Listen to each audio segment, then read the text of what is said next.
The African American Jazz Caucus presents Let Freedom Ring, From Justice to Jazz, which celebrates what freedom means in America and the great cultural legacy of jazz.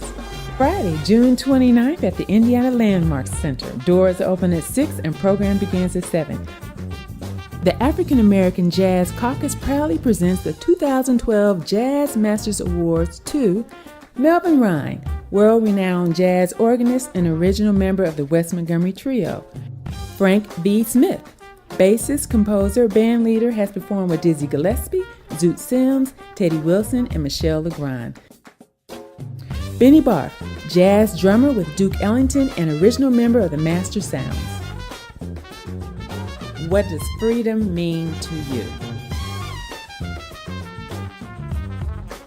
This year, the African American Jazz Caucus will make its first presentation of the Spirit of Freedom Award to Mari Evans for literature, lyricist, playwright, poet, composer, and educator. Gilbert Holmes for leadership, decorated U.S. Army officer, served as executive director of the American Civil Liberties Union of Indiana. Thomas Norman DeWolf for social justice, public speaker and author of Inheriting the Trade, which deals directly with the topic of slavery.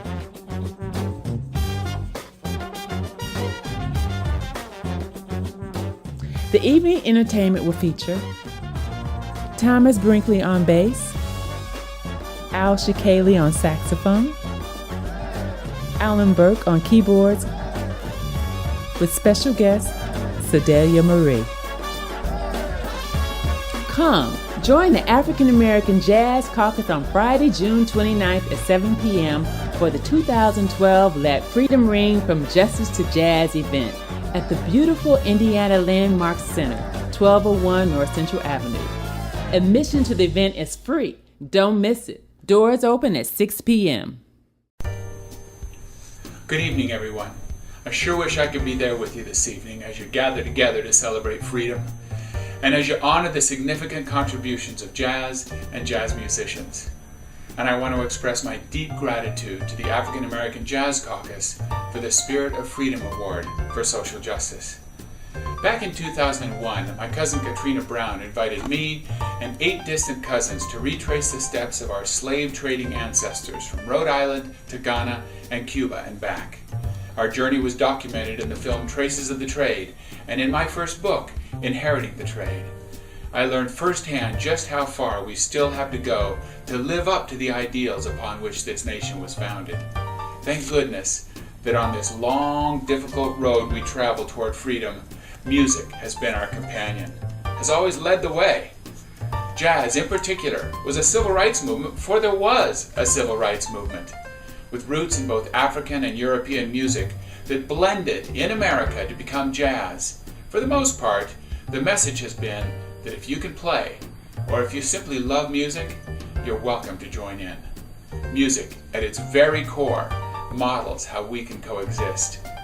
I've been blessed with the opportunity to work with thousands of people in universities, high schools, conferences, churches, and workshops all over the country. And for the past 3 years, I've partnered with Sharon Morgan to live a model of healing historic trauma. A black woman and a white man, traveling thousands of miles through more than half of these United States. We visited museums, cemeteries, sites of racial terror, plantations, and Civil War reenactments. We began as 2 disconnected people. We learned, we argued, we struggled, we laughed, and we cried together. And along the way, we became friends. Our experiment allows us to see the possibility of moving forward in a new way. And we hope that our story will encourage others to examine their own lives for ways to reduce racism and increase justice. The book of our journey, Gather at the Table, will be published by Beacon Press in October. And though I'm sorry I'm not with you this evening, I'm excited that we're working with the African American Jazz Caucus for Sharon and me to come to Indianapolis for an event during our book tour in November. So once again, thank you so much to the African American Jazz Caucus for this award. I'm humbled and I'm deeply honored. And I know that I'm only one in a large and growing community of peace builders working for justice, many of whom are in the audience here tonight. Thank you for the good work that you're doing. and I trust that you'll enjoy the rest of your evening together, and I look forward to seeing you in November.